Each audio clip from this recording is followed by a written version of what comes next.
నువ్వు మా ఇంటికి వచ్చినప్పుడు ఆడ 4 రోజులున్నావు. ఆ 4 రోజుల్లో నీకు ఏ చిన్న లోటు కూడా లేకుండా చూసుకున్నారు మా అమ్మ మా నాన్న. నీకు చాలా మర్యాద ఇచ్చినారు. అది కూడా నీ అంతకు నువ్వు సిగ్గు లేకుండా మా ఇంటికి వచ్చినా. కానీ మా అమ్మ మా నాన్న నీలాగా కాదు. వాళ్ళకి ఈ ఇంటికి రావడానికి హక్కు ఉంటది. ఇది నా ఇల్లు. వాళ్ళు ఈ ఇంటికి దర్జాగా ఎప్పుడైనా రావచ్చు, ఎప్పుడైనా పోవచ్చు. అది అడగడానికి నువ్వెవరు? అసలు నీకేం హక్కుంది? నాకెందుకు హక్కు లేదు? ఇది నా పుట్టిల్లు, అంటే నా ఇల్లు. ఈ ఇంట్లో సర్వాధికారాలు సర్వ హక్కులు నాకు కూడా ఉంటాయి. ఏంది నీకున్న హక్కులు? నీకు ఎప్పుడైతే పెళ్ళయి నీ అత్తగారింటికి పోయినావో నీకున్న సర్వాధికారాలు సర్వ హక్కులు నీ అత్తగారింట్లో ఉంటాయి. ఈడ కాదు. నిన్ను చూస్తుంటేనే నాకు అసహ్యం అనిపిస్తుంది. ఇంత సిగ్గులేని పుట్టుక ఎట్లా పుట్టినావు? ఇంటికి శత్రువు వచ్చినా సరే వాళ్ళకి మర్యాదలు చేసి కడుపుండగా అన్నం పెట్టి పంపించే సాంప్రదాయం మనది. కానీ నువ్వు మాత్రం మా ఇంటికి వచ్చిన మా అమ్మ నాన్నని మనసు బాధపడేలాగా మాట్లాడినావు. నీలాంటి విశ్వాసం లేని దాన్ని ఏం చేసినా తప్పులేదు. ఏ అవని, నోరు కంట్రోల్ చేసుకొని మాట్లాడు. వింటున్నా కదా అని ఏం పడుతుంది మాట్లాడినావనుకో, ఈ రోజు నీ అంతు చూస్తా. ఏందే నువ్వు చూసేది నా అంతు? నీకు దమ్ముంటే రాయే చూసుకుందాం. నేను ఇన్ని రోజుల్లాగా మాట పడే అవని కాదు. ఇప్పుడు నా వైపు తప్పులేనప్పుడు నేను కూడా ఎంత దూరమైనా తెగిస్తా. నీకు ఇప్పుడే మంచిగా మర్యాదగా చెప్తున్నా. ఈ ఇంటి ఆడపిల్లవి ఆడపిల్లలాగుండు. ఎప్పుడో సంక్రాంతి పండగ కని వచ్చినావు. మధ్యలో 10 పండగలు అయిపోయినా సరే నువ్వు మాత్రం ఈయనే ఉన్నావు. ఈ ఇంట్లో నుంచి అసలు కట్టు కదులుతలేవు. నాకి నా ఆడియన్స్ కి అసలు నచ్చలే. అందుకని అతి తొందరలోనే నిన్ను ఇంట్లో నుంచి బయటకు పంపిస్తా. అది నీ వల్ల కాదు. నీకే చాతనైంది చేసుకో. నేను అనుకున్న పని పూర్తయ్యే వరకు ఈ ఇంట్లో నుంచి ఒక్క అడుగు కూడా బయట పెట్టను. అవునా? చూసుకుందాం. ఫస్ట్ అయితే వచ్చి మా అమ్మకి మా నాన్నకి సారీ చెప్పు. ఏంది? నేను మీ అమ్మకి మీ నాన్నకి వచ్చి సారీ చెప్పాలా? నువ్వు తలకిందులుగా తపస్సు చేసినా సరే అది మాత్రం జరగదు. పోయి పని చూసుకో. అయితే సారీ చెప్పను అంటావు? చెప్పను. అయితే సరే, నేను ఇంట్లో వాళ్ళందరి దగ్గరకు పోయి నిన్న జరిగింది మొత్తం చెప్పేస్తా. ఏమని చెప్తావు? నిన్న నువ్వు నా కళ్ళ ముందరనే పపాయ తిన్నావని, హాస్పిటల్కి రమ్మంటే వచ్చలేవని, దీని గురించి ఎవరికి చెప్పొద్దని నా కాళ్ళ వేళ్ళపడి బతిమాలినావని, A to Z జరిగింది మొత్తం చెప్పేస్తా. ఈ మధ్య ఈ అవని బ్లాక్మెయిల్ చేయనికి నేర్చుకైందే. చీటికి మాటికి నేను తిన్న పపాయ గురించి మాట్లాడుతుంది. ఇంకా దాని గురించి మర్చిపోదా? ఏందవని, నేను చేసిన చిన్న పొరపాటుకి నన్ను బెదిరిస్తున్నావా? నిన్న జరిగిన దాని గురించి ఇంట్లో వాళ్ళకి చెప్తే వాళ్ళు కంగారు పడతారని నేను చెప్పొద్దు అన్నాను. అంతేగాని దాంట్లో నువ్వు నన్ను బ్లాక్మెయిల్ చేయడానికి ఏముంది? మరి ఏం లేనప్పుడు నువ్వెందుకు భయపడుతున్నావు? మహా అయితే హాస్పిటల్కి తోలుకొని పోతారు, మళ్ళీ చెకప్ చేస్తారు, అంతే కదా. ఇప్పుడు ఈ అవని గాని ఇంట్లో వాళ్ళకి చెప్తే నెక్స్ట్ జరిగేది అదే. నేను ఇప్పుడే పోయి చెప్తాగు. వద్దావని, అంత పని చేయొద్దు. ఈ రోజు నీ పుట్టినరోజు అని ఇంట్లో వాళ్ళందరూ చాలా సంతోషంగా ఉన్నారు. మళ్ళీ నిన్న జరిగిన దాని గురించి వాళ్ళకి తెలిస్తే వాళ్ళు బాధపడతారు, కంగారు పడతారు. అయినా సరే నేను పోయి ఖచ్చితంగా చెప్తా. ప్లీజ్ అవని, దయచేసి చెప్పొద్దు. ఇప్పుడేంది, నేను మీ అమ్మకి మీ నాన్నకి సారీ చెప్పాలి, అంతే కదా. నేను చెప్తా. అది మాత్రమే సరిపోదు. మరి మా అమ్మ మా నాన్న ఈ నుంచి తిరిగి పోయే వరకు వాళ్ళకి ఏమేం కావాలో అన్ని నువ్వే దగ్గరుండి చూసుకోవాలి. వాళ్ళకి మర్యాదల్లో ఏ చిన్న లోటు కూడా రాకూడదు. దీనికి సరే అంటే చెప్పు. ఇంకా సరే అనక చస్తానా? నాకు వేరే దారి లేదు కదా. వాళ్ళ విషయంలో ఏమైనా తేడా వచ్చిందనుకో, అమ్మ మహాతల్లి, వాళ్ళు ఈ నుంచి పోయే వరకు వాళ్ళకి ఏం లోటు లేకుండా చూసుకుంటా. ఏం తేడా రానియను. అయితే సరే, ఫస్ట్ అయితే వాళ్ళ దగ్గరకు పోయి సారీ చెప్పు. సరే. హాస్పిటల్ అంటే చాలు వణికి చస్తుంది. ఈ స్వప్న నిజంగా ప్రెగ్నెంట్ అయినప్పుడు అంతగా భయపడాల్సిన అవసరం ఏముంది? నా పుట్టినరోజు అయితే అయిపోని, ఆ తర్వాత నీ బండారం ఏందో తెలుసుకుంటా. ఏమో అనుకున్నా గాని ఈడ ఏర్పాట్లన్నీ మంచిగా చేస్తున్నారు. అవునండి. మీకు తెలుసా, ఈడ చేసిన డెకరేషన్ మొత్తం రాత్రి మన అల్లుడు మన కూతురికి సర్ప్రైజ్ చేయడానికి చేసినాడంట. నాకి వాళ్ళిద్దరిని చూస్తుంటే చాలా సంతోషంగా ఉందే. ఈడ అందరూ మన కూతుర్ని మహారాణిలాగా చూసుకుంటున్నారు. ఏ తల్లిదండ్రులకైనా ఇంతకంటే ఏం కావాలి? అవునండి. కానీ ఆ స్వప్న ఒక్కటే మనతోనే అంత నిష్ఠూరంగా మాట్లాడిందంటే ఇంకా రోజు మన కూతురుని ఎన్నెన్ని మాట్లాడుతుందో ఏమో. ముందరనే మన కూతురు అమాయకురాలు. అది నిజమే. కానీ ఇంట్లో ఉన్న మిగతా వాళ్ళందరూ అవనిని మంచిగా చూసుకుంటున్నారు. మనం అంతగా భయపడాల్సిన అవసరం లేదు. అది నిజమేలే. నిజానికి నాకు ఈడ ఉండాలని అస్సలు లేదు. అవని నా పైన ఒట్టే అనేసరికి ఇంకా మనకి వేరే దారి లేకుండా పోయింది. ఇంకేం చేయగలం, దాన్ని బాధ పెట్టలేం కదా. ఇప్పుడు మళ్ళేమనడానికి వచ్చిందో ఏమో. సిగ్గు లేకుండా ఇంకా ఇన్నే ఉన్నారు, పోండి మీ ఇంటికి అంటదేమో. మళ్ళేంది స్వప్న ఇడికొచ్చినావు? ఇంకెందుకు, మళ్ళీ మన స్థాయిని తక్కువ చేసి మాట్లాడనీకి వచ్చింటది. దయచేసి నన్ను క్షమించండి. నేను మీతో అట్లా మాట్లాడకుండా ఉండాల్సింది. తప్పు నాదే. నేను మీ ఇంటికి వచ్చినప్పుడు నాకు ఏ చిన్న లోటు కూడా లేకుండా చూసుకున్నారు. కానీ మీరు మా ఇంటికి వస్తే మాత్రం నేను మీ మనసు బాధ పెట్టేలాగా మాట్లాడినాను. మిమ్మల్ని మీ స్థాయిని తక్కువ చేసి మాట్లాడినాను. పిలవకపోయినా మా ఇంటికి వచ్చినారు అన్నాను. చా, నాకి కొంచెం కూడా బుద్ధి లేదు. దయచేసి మీరు పెద్ద మనసు చేసుకొని నన్ను క్షమించండి. ఇంకెప్పుడు మీతో అట్లా మాట్లాడను. ఉన్నట్టుండి ఇదేం షాకు? అదే కదా, ఇందాక మనల్ని ఇష్టం వచ్చినట్టు మాట్లాడి మళ్ళీ ఇప్పుడు సారీ చెప్తుంది. ఈ అమ్మాయిలో ఇంత సడన్ గా ఈ మార్పు ఏంది? అదేనండి, నాకు కూడా ఏం అర్థమైతలేదు. నన్ను క్షమించినట్టేనా? నీలో ఉన్నట్టుండి ఈ మార్పు ఏంది? ఇందాక మాతో మాట్లాడిన స్వప్నకి ఇప్పుడు మాతో మాట్లాడుతున్న స్వప్నకి అసలు సంబంధమే లేదు. నేను మీతో అంత రూడ్గా మాట్లాడినాక బాగా ఆలోచించిన. ఇంటికొచ్చిన గెస్ట్లు దేవుళ్లతో సమానం అంటారు. అప్పుడు నేను ఏదో కోపంలో ఉండి మీతో అంత రూడ్గా మాట్లాడినా. తర్వాత నా తప్పు నేను తెలుసుకున్నా. అందుకే ఇప్పుడు వచ్చి మిమ్మల్ని క్షమాపణ అడుగుతున్నా. నీ తప్పు నువ్వు తెలుసుకున్నావు, మమ్మల్ని క్షమాపణ కూడా అడిగినావు. ఇంకా మాకి నీ పైన ఏం కోపం లేదులే.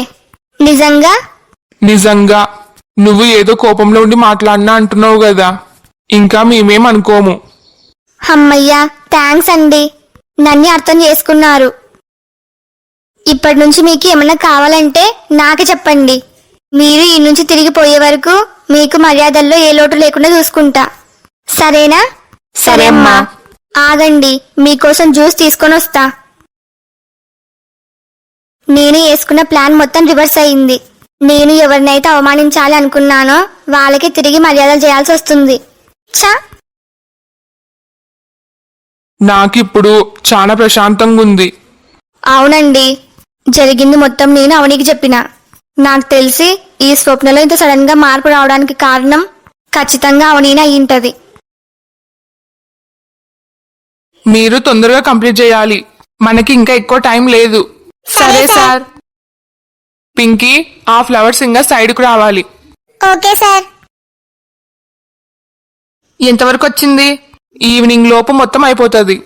సరే, ఈడ లైటింగ్ డెకరేషన్ అయిపోయిన తర్వాత మేడ పైన కూడా డెకరేషన్ చేయండి. మొత్తం భోజనాల ఏర్పాట్లన్నీ ఆనే చేసినాము. సరే సార్. బయట ఇంటికి పెద్దగా డెకరేషన్ ఏమీ అవసరం లేదు, కానీ లైటింగ్ మాత్రం ఖచ్చితంగా ఉండాలి. సరే సార్, మొత్తం నేను చూసుకుంటా. ఇంటికి గెస్ట్లు వచ్చేలోపు మొత్తం కంప్లీట్ అవ్వాలి. తొందరగా చేయండి. మొత్తం విన్నారు కదా, మనం ఇంకా ఫాస్ట్గా కంప్లీట్ చేయాలి. సరే సార్. మనకి బాగా కావాల్సిన వాళ్ళకి ఫోన్ చేసి చెప్పినారా? చెప్పినానే. ఎక్కువేం రారు, ఒక 10 మంది దాకొస్తారు. మరి అవని ఎక్కువ ఎవరిని పిలవద్దని చెప్పింది కదా, మనము మర్చిపోయినాము. ఏమైంది? అవని వాళ్ళ అన్నయ్యకి వదినకి ఫోన్ చేసి రమ్మని చెప్పింటే బాగుండు. అవునే, మంచిగా గుర్తు చేసినావు. నేను నా పనుల్లో పడి మర్చిపోయినాను. సరే, ఇప్పుడు చేయండి. అవనికి అందరికంటే ఎక్కువ వాళ్ళ అన్నయ్య అంటేనే ఇష్టము. అలాంటిది వాళ్ళు లేకుంటే ఎట్లా? నాతో వాళ్ళ అన్నయ్య ఫోన్ నెంబర్ లేదు. కిరణ్ దగ్గర ఖచ్చితంగా ఉంటది. ఒకసారి పిలుస్తాగు. కిరణ్, అరే కిరణ్. చెప్పు నానా. మేము అవని వాళ్ళ అన్నయ్యకి వదినకి ఫోన్ చేయడం మర్చిపోయినాము. నీతో నెంబర్ ఉంటే ఒకసారి ఫోన్ చేసి మాట్లాడు. సరే నానా, ఇప్పుడే ఫోన్ చేసి తాగండి. హలో బావా, బావున్నారా? బావున్నాం బావా. ఇప్పుడు మీరు ఏడున్నారు? ఆఫీస్లో ఉన్నా. ఏందో చెప్పు బావా.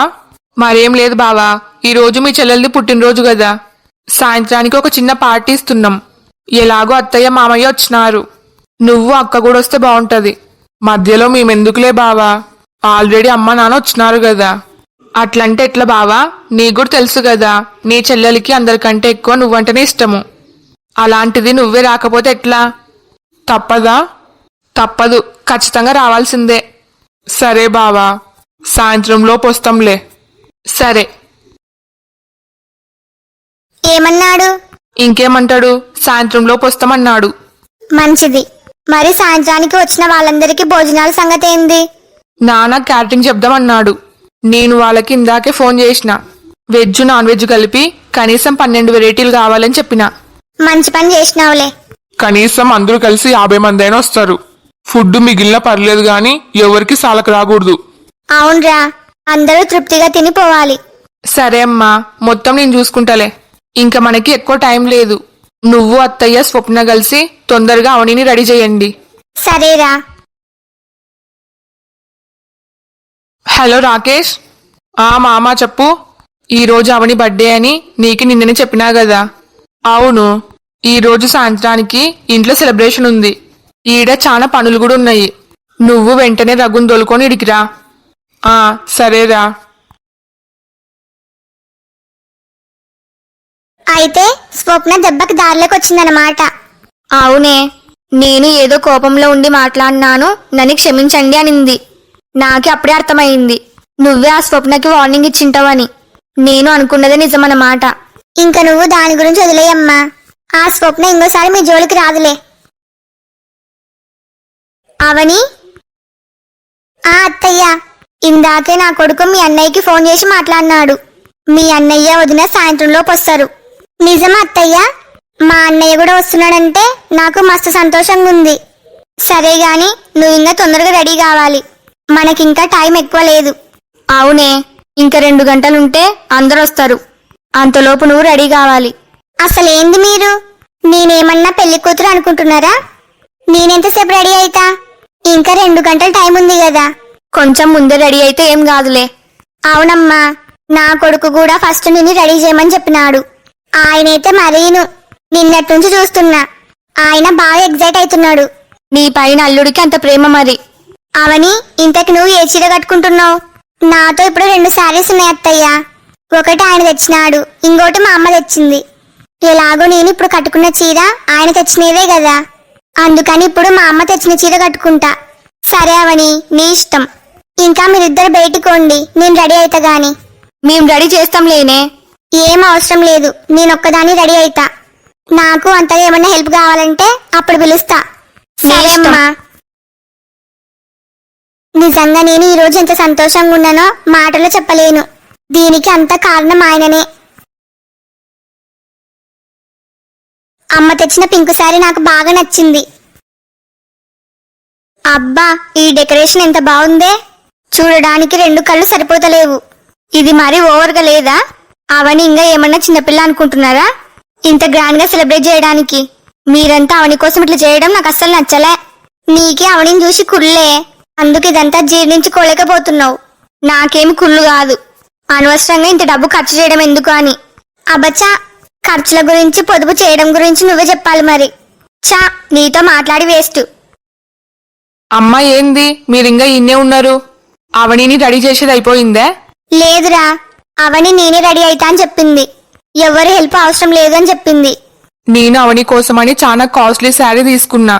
ఆ చీరలో అవని మంచిగా కనబడాలంటే మీరు కూడా అవనికి హెల్ప్ చేస్తే బాగుంటది. కరెక్టేరా, కానీ అవని నువ్వు తెచ్చిన చీర కట్టుకుంటలేదు, వాళ్ళమ్మ తెచ్చిన చీర కట్టుకుంటా అని చెప్పింది. అవని కోసం ఎంతో ఇష్టంతో ఆ శారీ తీసుకున్నా, కానీ అవని వాళ్ళమ్మ తెచ్చిన చీర కట్టుకుంటుంది. నేను తెచ్చిన శారీ కట్టుకేంటే బాగుండు. అయ్యో పాపం, నువ్వు తెచ్చిన కాస్ట్లీ శారీని పక్కకు పడేసి వాళ్ళమ్మ తెచ్చిన చీప్ శారీ కట్టుకుంటుంది. ఇప్పుడు అర్థమైతుంది అవనికి నువ్వంటే ఎంత రెస్పెక్టో అని. అన్నయ్య తెచ్చిన శారీ కట్టుకుంటలేదని అన్నయ్య బాధపడుతున్నాడు. బాగా అయింది, మీ అందరికి ఇట్లనే కావాలి.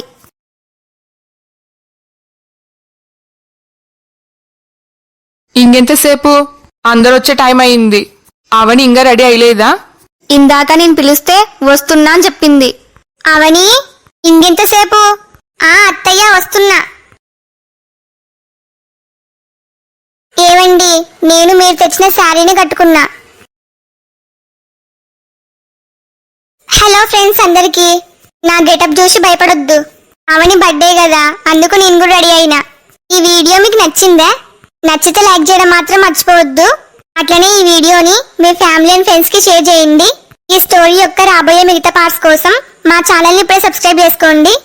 వీడియోకి హైప్ వేయడం మాత్రం మర్చిపోవద్దు. మీరు హైప్ వేయడం వల్ల నా వీడియో ఇంకా ఎక్కువ మందికి రికమెండ్ అవుతుంది. మీ ఫీడ్బ్యాక్ ని కామెంట్ చేయండి. నాకు సపోర్ట్ చేయొచ్చు కదా please. Thanks for watching. Bye bye.